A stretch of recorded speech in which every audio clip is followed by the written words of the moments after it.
June 5, 1944. 11:52 p.m., Feldwebel Wolfgang Ditmar slams his fist on the metal desk. The impact echoes through the concrete bunker. His commanding officer, Oberst Klaus Fischer, stares back at him through the dim yellow light of a single bulb. They are going to ignore him. Again. Ditmar holds up the 14-page report. His hands shake. Not from fear, from rage. Normandy, tomorrow. 0600 hours, 150,000 Allied troops, 5 beaches. He has the intercepts, he has the coordinates, he has 127 separate pieces of intelligence that all point to the same conclusion. Oberst Fischer lights a cigarette. The smoke curls upward. He speaks slowly, almost bored. Feldwebel, the Führer has determined the invasion will occur at Calais. Every intelligence service confirms this. Your radio intercepts are part of their deception. Ditmar feels something break inside him. 9 months. 9 months of listening, of building the perfect system, of proving it works. Anzio, he called that one. 7,000 Allied casualties because he was right. The Mediterranean convoy. 11 ships sunk because he was right. Every single time he was right. And now, on the biggest moment of the war, nobody will listen. Let me show you how this started. Because what Ditmar built should have changed everything. Instead, it destroyed him. September 1943. Rommel calls a meeting. The Desert Fox needs answers. The Allies are coming. Everyone knows it. But where? When? The cryptographers are working on breaking Allied codes. It is taking too long. Rommel needs something faster. Wolfgang Ditmar is 28 years old. Before the war, he designed civilian radio receivers for Telefunken in Berlin. Good radios, expensive radios. Radios that could pick up signals from across Europe. The Wehrmacht drafted him in 1942, gave him a rifle. He told them what he did for a living. They gave him headphones instead. October 1943. Ditmar sits in a listening station near Brest, France. He wears the same headphones for 8 hours at a time. The metal digs into his skull. Everything he hears is encrypted. Useless. Just static and scrambled voices. But then, during a British training exercise, he catches something. A tank commander, panicking. His voice cracks through the radio, clear as day, no encryption, just pure terror. Mayday, Mayday, tank hit, coordinates 48.3719, negative 4.4947, need medical immediately, 3 men down. Ditmar writes it down. He stares at the paper. He understands what just happened. When soldiers panic, they forget protocol. No time to flip the encryption switch, no time to use code words, just information, raw, unfiltered, real. He writes a report, 2 pages, simple idea. Do not waste time breaking their codes. Just wait for them to make mistakes. During combat, during emergencies, during confusion. That is when they talk without thinking. Rommel reads it. The field marshal looks at Ditmar. Show me this works. December 12, 1943. Ditmar gets his chance. He modifies 6 Telefunken E52 receivers. Each one can now scan 12 frequencies at the same time. He installs 40 antennas in a 2-kilometer circle around the bunker. The antennas triangulate signal sources. He can pinpoint where transmissions are coming from down to 500 meters. He recruits 23 operators. All of them speak fluent English. All of them understand American and British accents. He drills them. 12-hour shifts. Scan frequencies. Listen for trigger words. Record everything. He creates the panic vocabulary. 340 phrases soldiers use when things go wrong. Urgent, immediate, casualty, artillery, coordinates, general, attack, H-hour. The moment an operator hears any of these words without encryption, they hit record. Everything gets written down. Everything gets verified. December 18, 1943. First real test. Late at night, an American officer coordinating Operation Anzio makes a mistake. He transmits planning details without encryption. Landing craft ready at 0530, coordinates 41.45 at Tau, 12.5844, weather window 36 hours. Ditmar catches it. He sends the report up the chain. Wehrmacht High Command does not believe him. Too good, must be fake, must be a trap. January 22, 1944. Allied forces land at Anzio, Italy. Exact location Ditmar reported, exact time. Wehrmacht has 2 panzer divisions waiting. The beaches turn red. 7,000 Allied soldiers die in the first 3 days. Rommel personally calls Ditmar. His voice on the phone is different. Urgent, excited, do this everywhere, expand the operation. I want stations across the entire Atlantic Wall. By February 1944, Funkaufklärung 621 grows to 78 operators. 4 listening stations. They intercept an average of 240 unencrypted transmissions per week. Ditmar personally verifies each one. Cross-references, checks coordinates, looks for patterns. His accuracy rate is 73%, higher than any other intelligence source in the Wehrmacht. March 1944. A British convoy commander in the Mediterranean gets attacked by U-boats. He panics, transmits new routing orders without encryption. New course southwest, 14 knots, rendezvous 36.842, 15.3421. Ditmar intercepts it within 90 seconds. U-boats receive the coordinates. They sink 11 cargo ships. The convoy scatters. April 1944. An American forward observer calls artillery coordinates during a training exercise in southern England. He thinks nobody is listening. He is wrong. Coordinates 51.2194, 0.3871, practice fire mission, target village mock-up. Ditmar records every word. Wehrmacht intelligence analyzes the terrain type. Beach terrain, Normandy beach terrain. The Americans are rehearsing. May 3, 1944. Himmler personally awards Ditmar the Iron Cross. The ceremony takes place in a gray stone building in Berlin. Himmler shakes his hand. The Reichsfuhrer smiles. The Führer knows your name, Feldwebel. You are saving German lives. Ditmar does not care about medals. He cares about the puzzle. Every intercept is another piece. He tacks maps to the walls of his bunker. Red pins for American transmissions. Blue pins for British. Green pins for confirmed troop movements. The map looks like a disease spreading across Europe. By early June, the pins cluster around Normandy, not Calais. Normandy, May 1944. Intercepts increase. 240 per week becomes 340 per week. Then 420. The Americans are talking more, getting sloppy. Ditmar catches fragments of division movement orders. Supply chain coordination. Ship departure schedules from Portsmouth. Weather briefing requests for early June. He maps every single piece, cross-references dates, matches unit designations, triangulates signal sources. The picture becomes clear. Overwhelming, undeniable. June 5, 1944. The radio traffic explodes. Ditmar sits in front of his receiver. His headphones crackle with voices. American voices, dozens of them. In 1 hour, he intercepts 18 separate unencrypted transmissions. All tactical, all urgent, all preparing for something massive. Baker Company, confirm H-hour 600. Charlie Company, landing zone Omaha confirmed. Dog Company, move to staging area Portsmouth, departures 200. Easy Company, air support window 0530 to 0630. Fox Company, artillery coordinates 49.3427, negative 05127. Ditmar writes for 3 hours straight.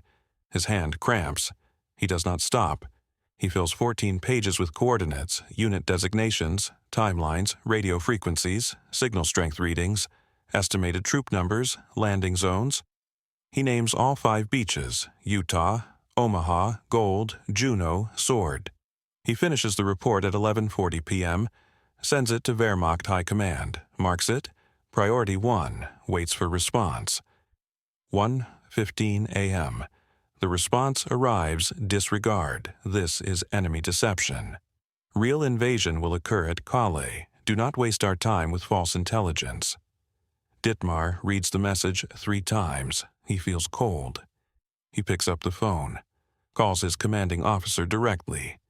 Oberst Fischer answers. Sounds annoyed. Oberst, this is real. I have verified everything. Cross-referenced 127 separate intercepts. They are landing in Normandy in less than 5 hours. We need to reposition the panzer divisions now. Fischer exhales cigarette smoke into the phone. Feldwebel, listen carefully. The Führer himself has determined Calais is the target. Every piece of intelligence we have points to Calais. Your intercepts are too perfect, too complete. This is exactly what deception looks like. The enemy wants us to think Normandy. We will not fall for it. But Oberst, do not call this number again tonight. That is an order. The line goes dead. Ditmar sits in his bunker, alone. The Telefunken receiver hums quietly. Through his headphones he can still hear American voices. Preparing, moving, getting ready for the largest amphibious invasion in human history. He knows exactly where they are going, exactly when, exactly how many. And nobody will believe him. Because he did his job too well, because perfect intelligence looks like a trap, because being right does not matter if nobody listens. At 6:33 a.m., reports start coming in. Allied forces landing in Normandy, massive assault, thousands of ships, paratroopers behind the lines. Artillery bombardment like nothing anyone has ever seen. Exactly where Ditmar said, exactly when, exactly how. Wehrmacht High Command scrambles to respond, but the panzer divisions are still positioned near Calais, 200 kilometers away. It will take 12 to 14 hours to reposition them. By then, the Allies will have dug in. By then, it will be too late. Ditmar receives new orders that afternoon. Continue operations. Expand coverage. Recruit more operators. We need more intelligence. He tears the order in half, then puts it back together, tapes it, pins it to the wall next to his map, next to the 127 red pins clustered around Normandy, next to all the proof that nobody believed. He was right. His system worked. He gave them everything they needed to stop D-Day before it happened. And it meant absolutely nothing. August 8, 1944, 9:47 a.m., near Mortagne, France. Hauptmann Ernst Becker watches through his binoculars as American artillery shells land exactly where his panzer battalion was positioned 10 minutes ago. The explosions tear through empty French farmland. Dirt and smoke rise 40 meters into the air. If his tanks had stayed there, 380 men would be dead right now. He evacuated based on intercepted American radio coordinates. Perfect intelligence. Precise strike time. His battalion moved 3 kilometers south. Textbook response. Then the second barrage hits. Not where he was, where he is now. American 155mm shells scream down on his new position. The first tank explodes. Ammunition cooks off. The turret flies 20 meters. Lands upside down in a ditch. Becker hears screaming on the radio. 6 tanks destroyed in 90 seconds. 47 men killed. The Americans knew exactly where he would move to. This is the moment Feldwebel Wolfgang Ditmar realizes the enemy has turned his perfect system into a weapon. But let me show you how he got here. June 7th, 1944. 2:18 a.m. Ditmar's bunker near Brest. He has been awake for 47 hours straight. His eyes feel like someone poured sand into them. The metal headphones dig grooves into his skull. Every time he takes them off, his ears ring for 5 minutes. 5 operators sit at their stations, scanning frequencies. The Telefunken receivers glow in the darkness. Green dials, crackling static. Through his headphones, Ditmar hears an American supply officer. Clear voice, no encryption, zero operational security. Fuel convoy departing Southampton, 400 hours. Destination grid 49.3287, negative 0.4126, 40,000 gallons. Arrival time 1600 hours. Ditmar writes it down, every detail, exact coordinates, exact timing. His hand moves automatically now. He has done this 3,200 times in the past 9 months. His assistant, Unteroffizier Hans Meyer, stands behind him. Watching, waiting. Ditmar hands him the paper. Meyer looks at it. Then looks at Ditmar. His voice is quiet, almost afraid. What do we do with this, Herr Feldwebel? After D-Day, after they ignored us. Send it up the chain. Meyer hesitates, opens his mouth, closes it, sends the report. 30 minutes later, a response. Intelligence received. Will forward to tactical command. Nothing else, no confirmation it will be used. No acknowledgement it matters.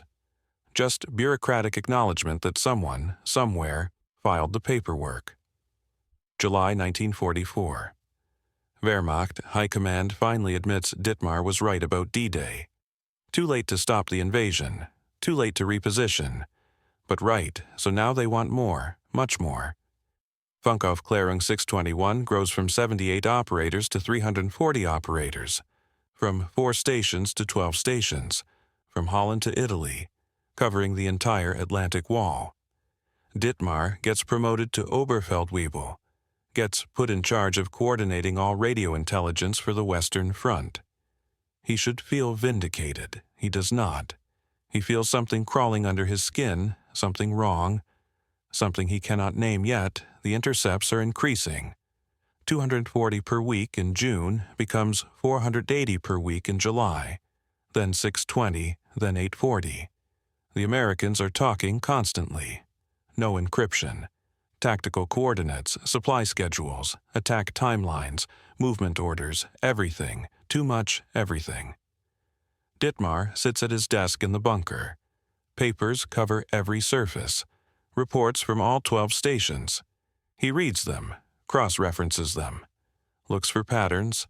The pattern he finds makes his stomach twist. The Americans are not making mistakes anymore. They are broadcasting. July 12, 1944. 2:37 p.m. Station 4 near Cherbourg intercepts American transmission. Tank Battalion moving to grid 49.1842, 03726, arrival time 1800 hours, strength 47 tanks, perfect intelligence. Ditmar forwards it to Luftwaffe Command. Luftwaffe sends bombers. The bombers find nothing.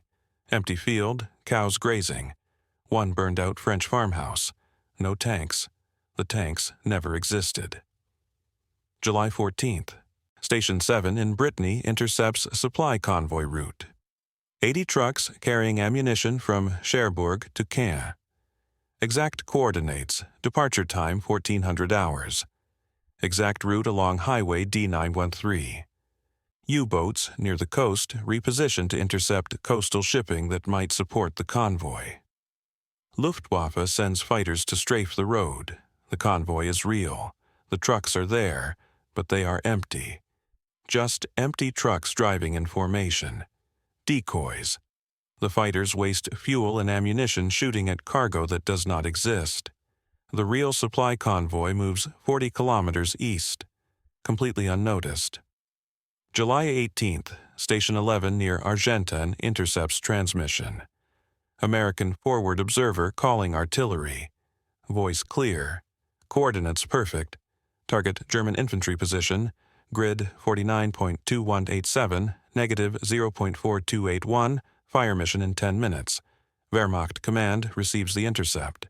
Orders immediate evacuation. 180 men move out of the position. Run 500 meters north to secondary defensive line. American artillery hits the evacuated position exactly as transmitted. 14 shells. Direct hits. If the men had stayed, maybe 60 killed. Good intelligence. Lives saved. Then comes the second barrage, 30 seconds later. Different target. Grid 49.2241, negative 0.4298. Exactly where the German infantry repositioned to. The Americans knew. Calculated exactly where Wehrmacht doctrine says to move. Pre-targeted the fallback position. 38 men killed, 52 wounded. The survivors are too shaken to fight. Ditmar reads this report 5 times. His hands shake. Not from exhaustion, from realization. He picks up the phone, calls Oberst Fischer, his commanding officer. "We have a problem, Herr Oberst." Fischer sounds annoyed. "Busy. What problem, Ditmar? Your stations are providing excellent intelligence. Wehrmacht Command is very pleased with your work. That is the problem. The intelligence is too good, too perfect. The Americans are feeding us information." Fischer laughs. A harsh sound through the telephone line. "Feldwebel, you spent 9 months convincing us your system works because Americans make mistakes under pressure. Now they are making more mistakes and you complain that it works too well. These are not mistakes, Herr Oberst. These are traps. Look at the pattern. We intercept coordinates. We act on them. They kill us where we move to, not where we were. They are using our own intelligence system to predict our responses. They know we are listening. They are weaponizing it. Silence on the line. 10 seconds. 20. Then Fischer speaks slowly, carefully.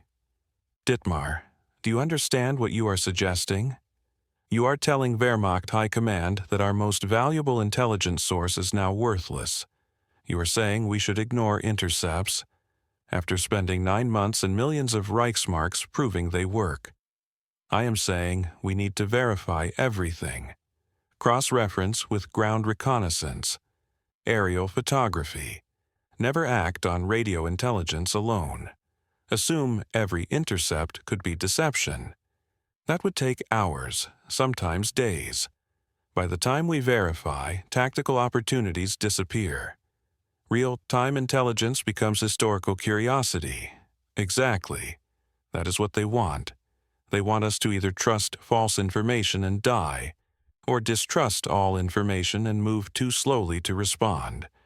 Either way, we lose. Fischer does not respond. The line goes quiet. Then he hangs up without another word. Ditmar sits in his bunker, stares at the wall, understands what is happening now. The Americans figured it out. Not immediately. Took them maybe 2 weeks after D-Day, but they figured out Wehrmacht radio intelligence was too accurate. Figured out the Germans were exploiting unencrypted transmissions, and instead of fixing their operational security, they did something smarter.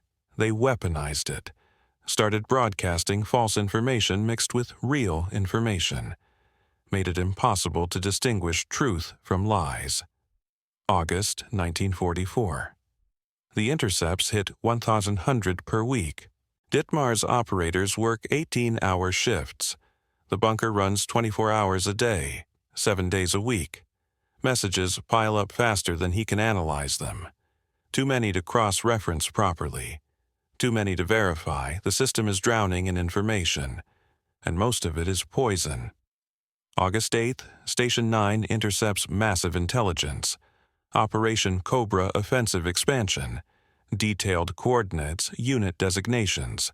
3 panzer divisions, 5 infantry divisions, attack times, supply routes. Everything Wehrmacht Command needs to prepare a defense. Ditmar reads the 23-page report. Every cell in his body screams this is wrong. Too detailed, too convenient, too perfect. He takes a red pen, writes across the front page in letters 3 centimeters tall. Extremely high probability of deception. Do not act without independent ground confirmation. Recommend aerial reconnaissance before troop movement. He sends it to Wehrmacht High Command, marks it. Priority 1 includes a 4-page analysis explaining why this looks like deliberate misinformation. Wehrmacht Command ignores his warning completely.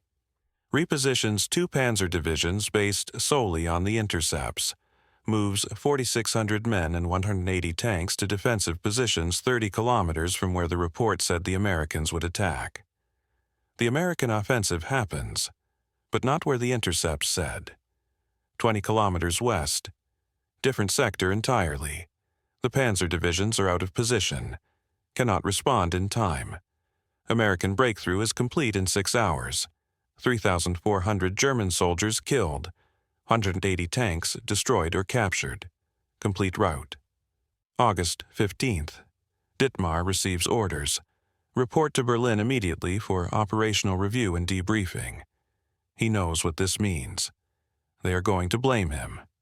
Soldiers died, tanks lost, territory surrendered. Someone must be responsible. The intelligence officer makes an excellent scapegoat. He flies to Berlin on August 17th. Gray stone building near the Reich Chancellery. Windows covered in blackout curtains even during daytime. Bomb damage visible on the adjacent building. He walks down a hallway that smells like mildew and fear. 3 officers wait for him in a windowless room. Not Oberst Fischer. These are senior intelligence officers from Wehrmacht High Command. One wears the insignia of Abwehr, military intelligence. One from Wehrmacht operations staff. One he does not recognize.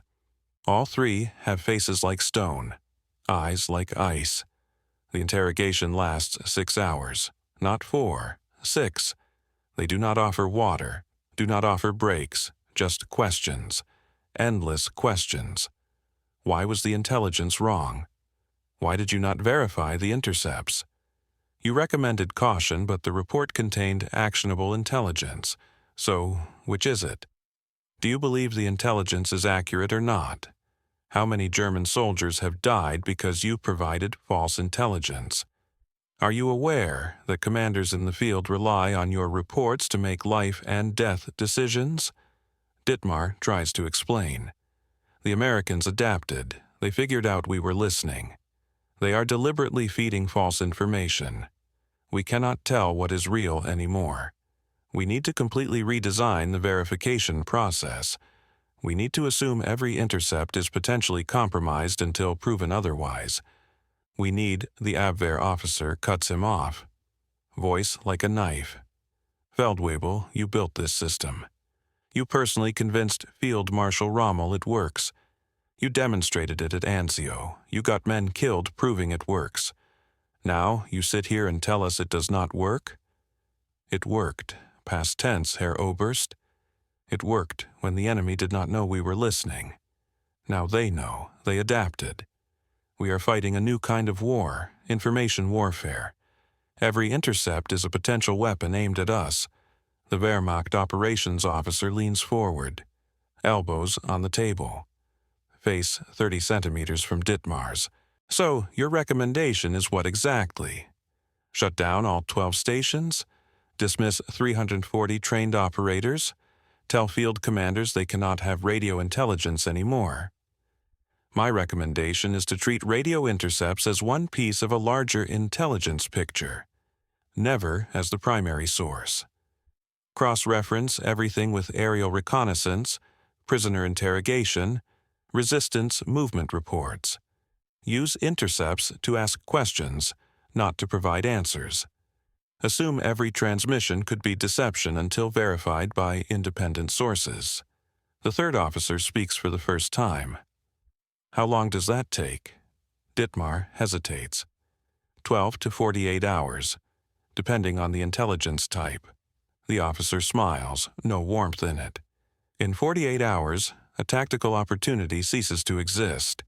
The enemy has moved, reinforced, changed plans. Your proposal makes radio intelligence useless for real-time tactical decisions. Better useless than actively harmful, Herr Oberst. Right now, we are making decisions based on information the enemy wants us to have. We are doing exactly what they want, walking into every trap they set, dying where they tell us to die. The 3 officers look at each other. Silent communication. One of them writes something in a leather notebook. The interview ends. They tell Ditmar to return to his station. Continue operations as normal. Await further orders. He flies back to France. Returns to his bunker. Nothing has changed. The intercepts keep coming. 200 per week now. His operators keep listening, recording, translating, sending reports up the chain. Wehrmacht commanders keep using the intelligence, keep walking into traps, keep dying. But something inside Ditmar has broken. He no longer believes in what he built. Every intercept feels like poison. Truth mixed with lies. No way to separate them, no time to verify. He is feeding Wehrmacht command intelligence that is getting soldiers killed, and he cannot stop. September 17, 1944. Station 8 intercepts Allied planning for Operation Market Garden. Massive airborne assault. Arnhem, Netherlands. Detailed drop zones, number of paratroopers. Equipment manifests, timing, everything. Ditmar reads the report, stares at it for 20 minutes. This intelligence is too perfect, too detailed, too convenient. Exactly like the false intelligence before Operation Cobra. He takes his red pen, writes, extreme probability of deception. Do not reposition forces without ground confirmation. He sends it to Wehrmacht command with a 6-page analysis explaining why this is almost certainly a trap designed to make them move forces away from the real target. Wehrmacht command ignores his warning. Positions SS Panzer divisions near Arnhem based entirely on the intercepts, and this time the intelligence is real. The Allies really do land at Arnhem. 35,000 paratroopers. The panzers are waiting. The battle is a slaughter. 8,000 Allied casualties. Operation Market Garden fails completely. 3 days later, Ditmar receives a commendation from Wehrmacht High Command, signed by 3 generals. Excellent intelligence work. Your intercepts were critical to defensive success at Arnhem. The Reich is grateful for your service. Ditmar reads the commendation once, tears it in half. Then he sits at his desk and puts his head in his hands, because now he understands the full horror. The Americans are not just lying. They are mixing truth with lies. Randomly, unpredictably, no pattern. Sometimes intercepts are accurate, sometimes false. No way to know which is which. If Wehrmacht command had listened to him and ignored the Arnhem intelligence, 8,000 Allied soldiers would have landed unopposed. The operation would have succeeded. If they trust his warnings and ignore real intelligence, they lose. If they ignore his warnings and trust false intelligence, they lose. The Americans created a situation where every decision is wrong. October 1944. Intercepts exceed 1/400 per week. Ditmar stops trying to verify them. Just processes them mechanically, writes his warnings, sends them forward, watches commanders ignore the warnings, watches soldiers die, or watches commanders follow the warnings and miss real tactical opportunities. There is no right answer anymore. He sits in his bunker at 3 a.m., alone. The Telefunken receiver hums quietly on the desk. Through the headphones he can hear American voices. Still talking. Still broadcasting coordinates. Still feeding the Wehrmacht exactly what the Wehrmacht wants to hear. Ditmar thinks about December 1943, his first report to Rommel. The moment he discovered Americans make mistakes under pressure. The moment he realized unencrypted transmissions could be exploited. It seemed so simple then. Catch them when they panic. Build the perfect listening system. Win the intelligence war. He succeeded. Built the perfect system. 12 stations, 340 operators. Unprecedented intelligence coverage. And the enemy turned that perfection against him. Turned his greatest success into Wehrmacht's greatest vulnerability. Made his perfect intelligence system into a weapon that kills German soldiers. He built the perfect trap, then walked right into it. And now he cannot get out. December 20th, 1944, 11:47 a.m., near Bastogne, Belgium. Wehrmacht Hauptmann Ernst Becker listens to his radio operator scream into the microphone. Voice raw with panic. They need artillery support. American tanks are 400 meters away. Closing fast. The radio stays silent. No response. Perfect radio discipline means nobody can hear them die. Becker watches through his binoculars as 3 Sherman tanks roll through the snow toward his position. He cannot call for air support, cannot request reinforcements, cannot coordinate with the battalion 2 kilometers east. Radio silence. The protocol he helped test 2 months ago. The protocol that is working exactly as designed. The first Sherman fires.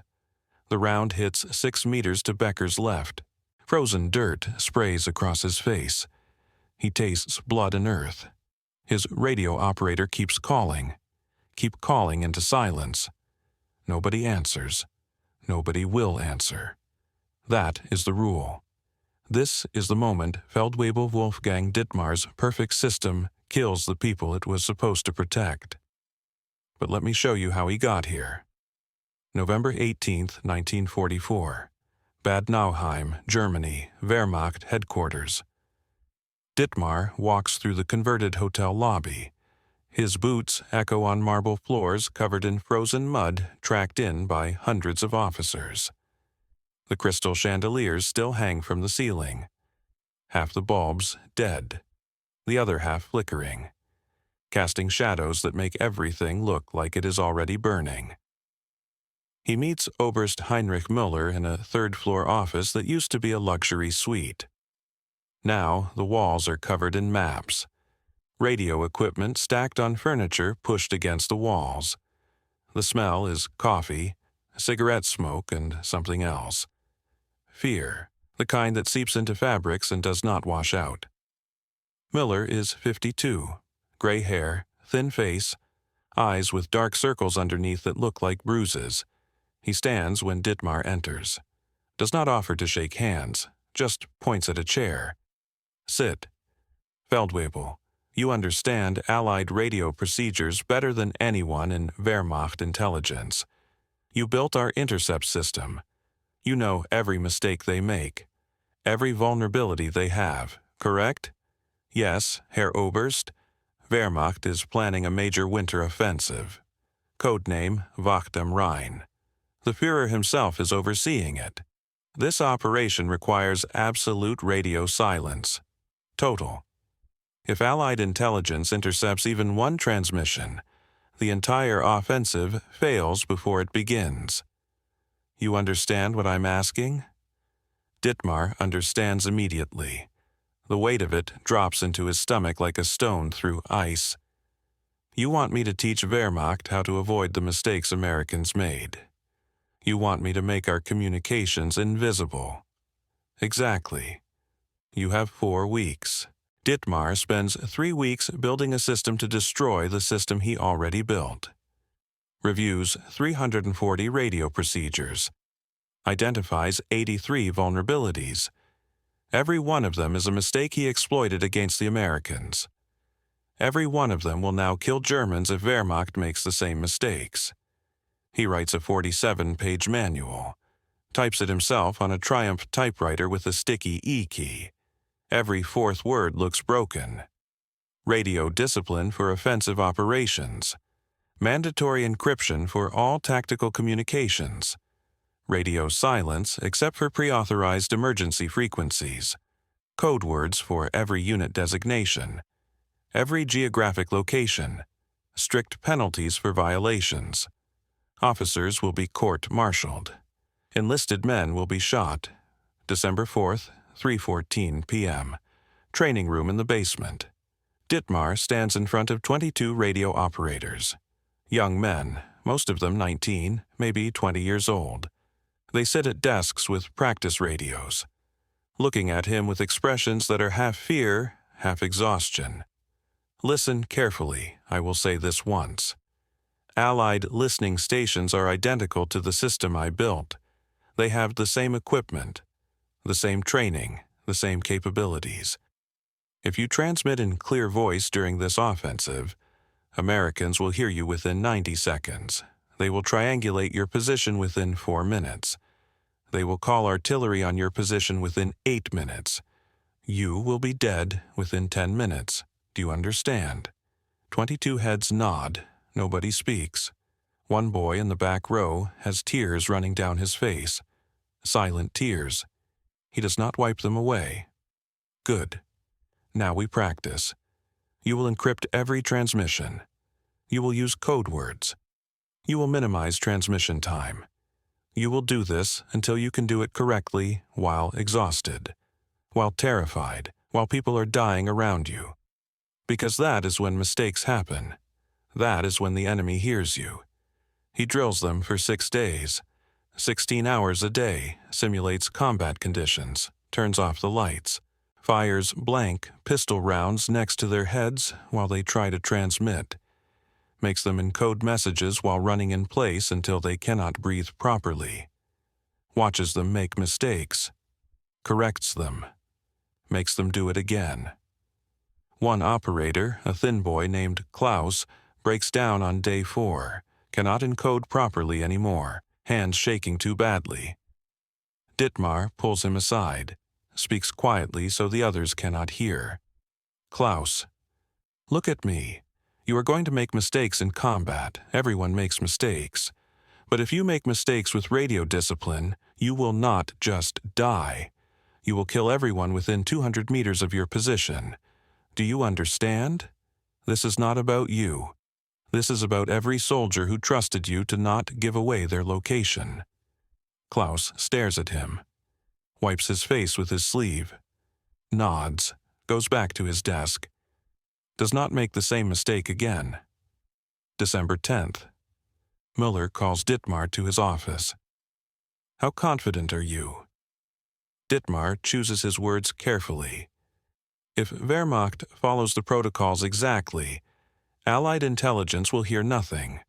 No unit locations, no troop strength, no operational plans. The enemy will know something is happening because radio silence itself is suspicious. But they will not know where or when or how many forces we are deploying. And if protocols are broken, then Allied intelligence will know everything within 6 hours. Same as how we learned about D-Day. Same as every American operation where they made mistakes. The system works both ways, Herr Oberst. We are only safe if we make 0 mistakes. Müller leans back, stares at the ceiling. The light from the single desk lamp makes his face look like a skull. Finally speaks. The Führer believes this offensive will split the Allied armies, force them to negotiate peace. Everything depends on surprise. If you are wrong, Germany loses its last chance. The weight of those words presses down on Ditmar's chest, makes it hard to pull air into his lungs.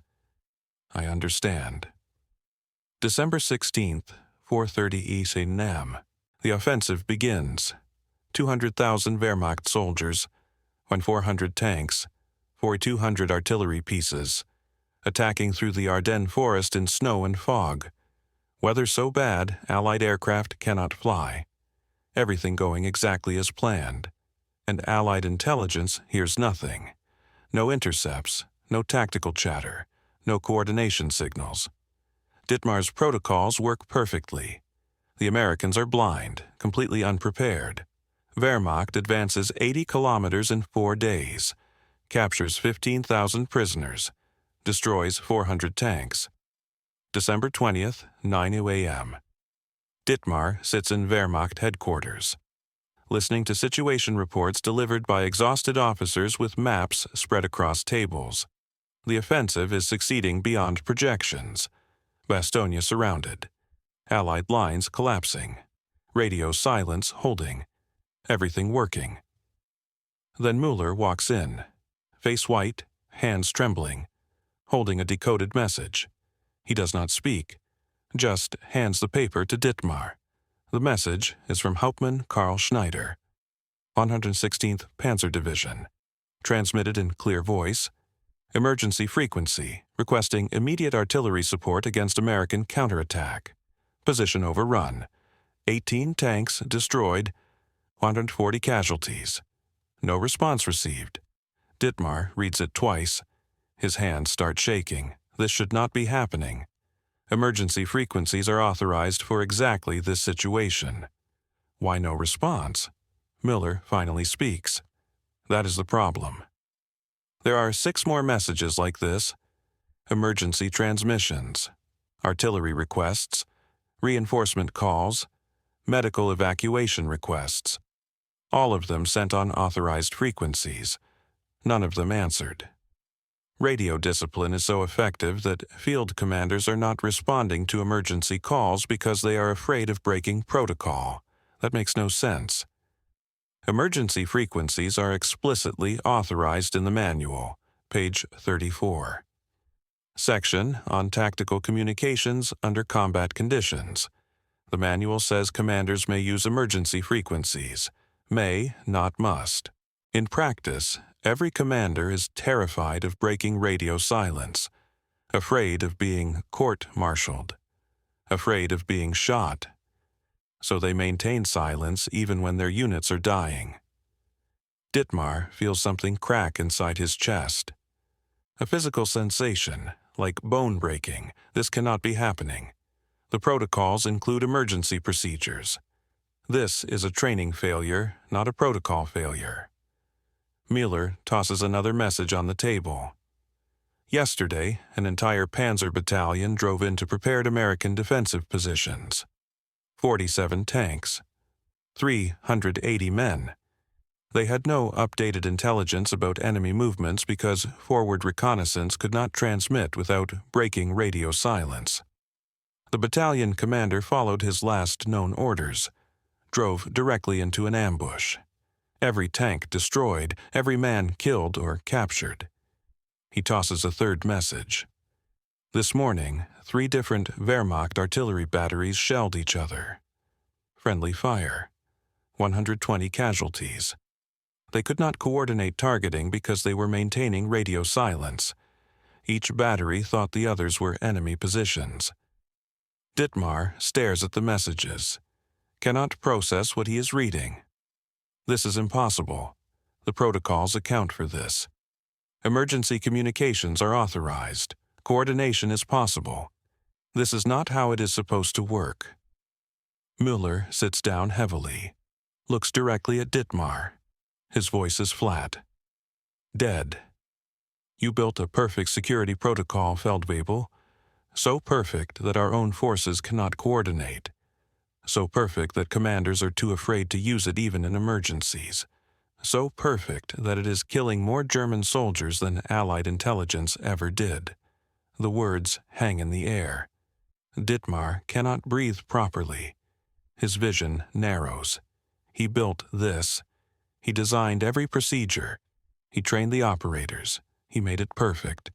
And perfection is killing them. What do you want me to do? Fix it. Create emergency protocols that allow tactical coordination without compromising security. Ditmar's voice comes out hollow. That is impossible, Herr Oberst. The moment Wehrmacht uses radios for real-time tactical coordination, Allied stations will intercept the transmissions. I know because I built the same system for us. Perfect security or tactical flexibility. There is no middle ground. Müller stands up, walks to the window, looks out at snow falling on the ruins of Bad Nauheim, speaks without turning around. Then, what do you suggest, Feldwebel? That Wehrmacht abandon the security that made this offensive possible? Accept that the enemy will hear everything? I suggest Wehrmacht accept reality. Modern warfare requires tactical communications. The enemy will intercept some transmissions. That is the cost. Use speed and aggression to exploit opportunities before they can respond. Stop trying to achieve perfect security. It does not exist. Every system has a cost. We chose security. The cost is flexibility. We chose surprise. The cost is coordination. There is no solution that gives us everything. Mueller turns around. His face is cold, empty. Feldwebel Ditmar. You are aware that what you just said could be interpreted as defeatism, possibly treason. I am stating facts, Herr Oberst.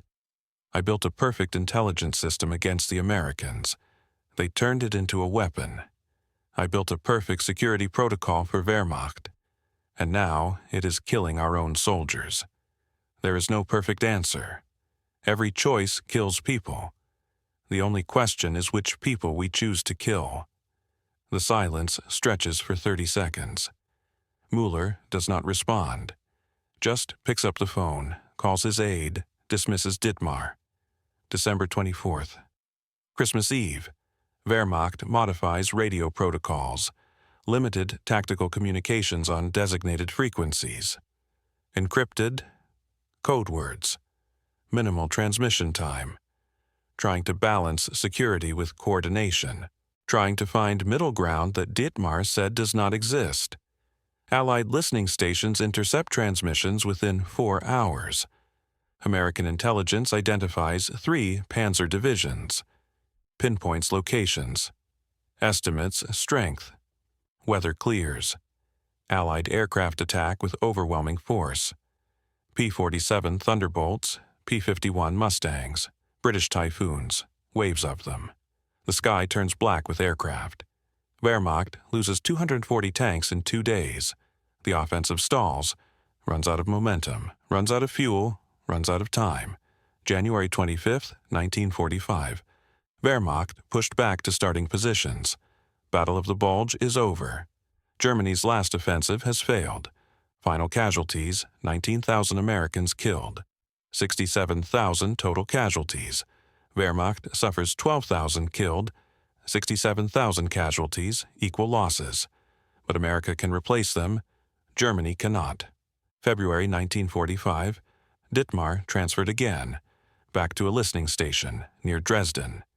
Wehrmacht still wants intelligence on Allied movements. Still believes intercepts have value.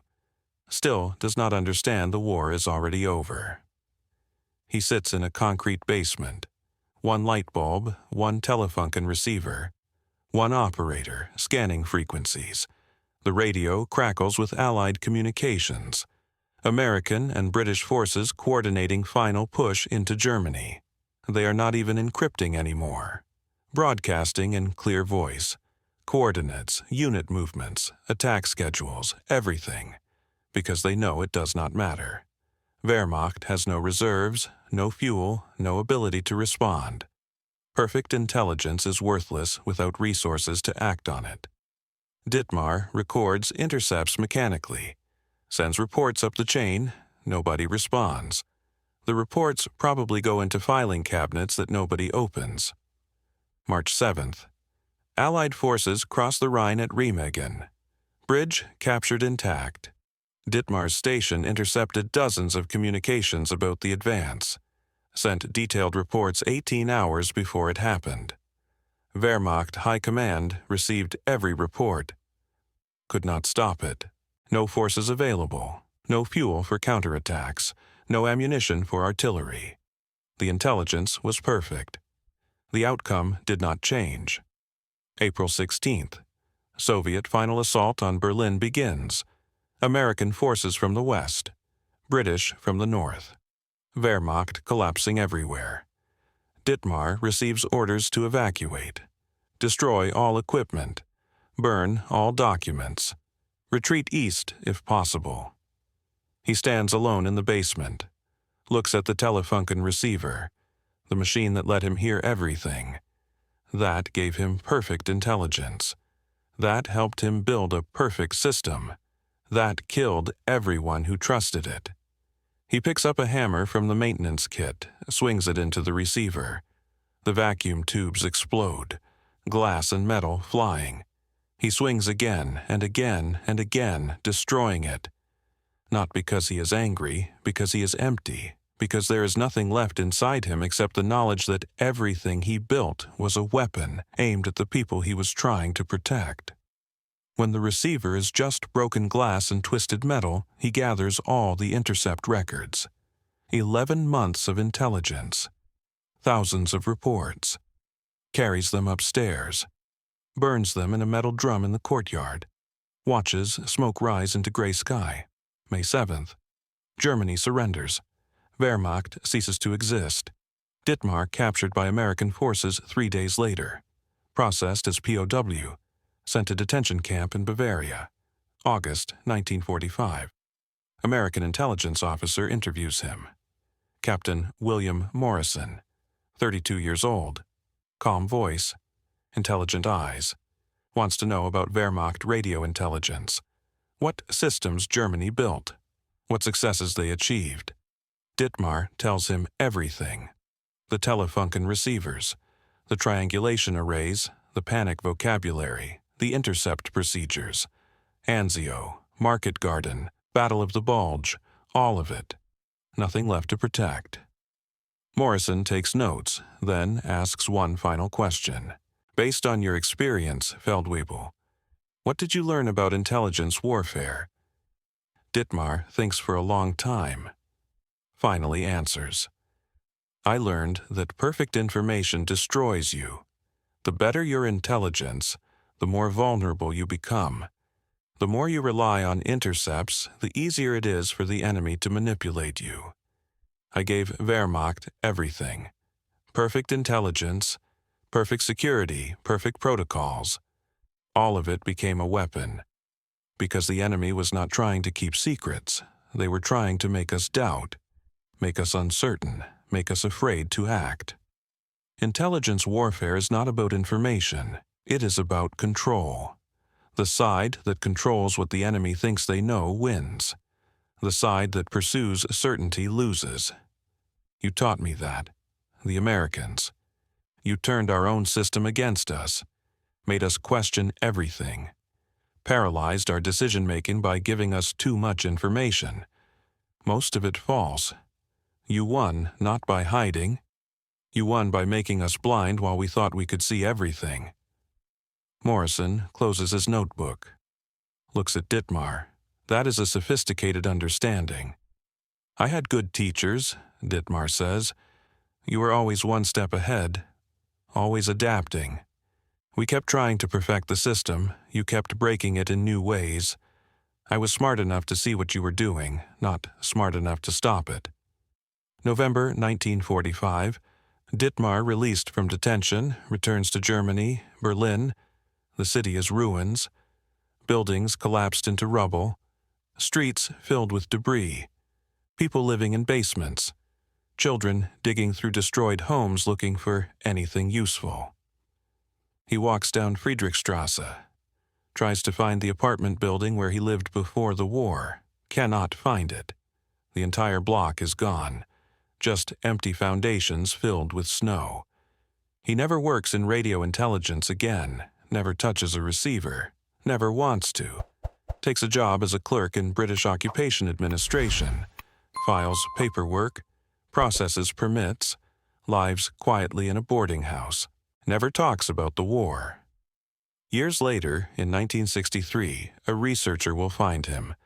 Ask about Funkaufklärung 621. Ask about the intelligence system he built. Ask how it felt to create something so effective. Ditmar will look at the researcher for a long moment, then answer with one sentence. I won every battle and lost the war. That is all he will ever say about it.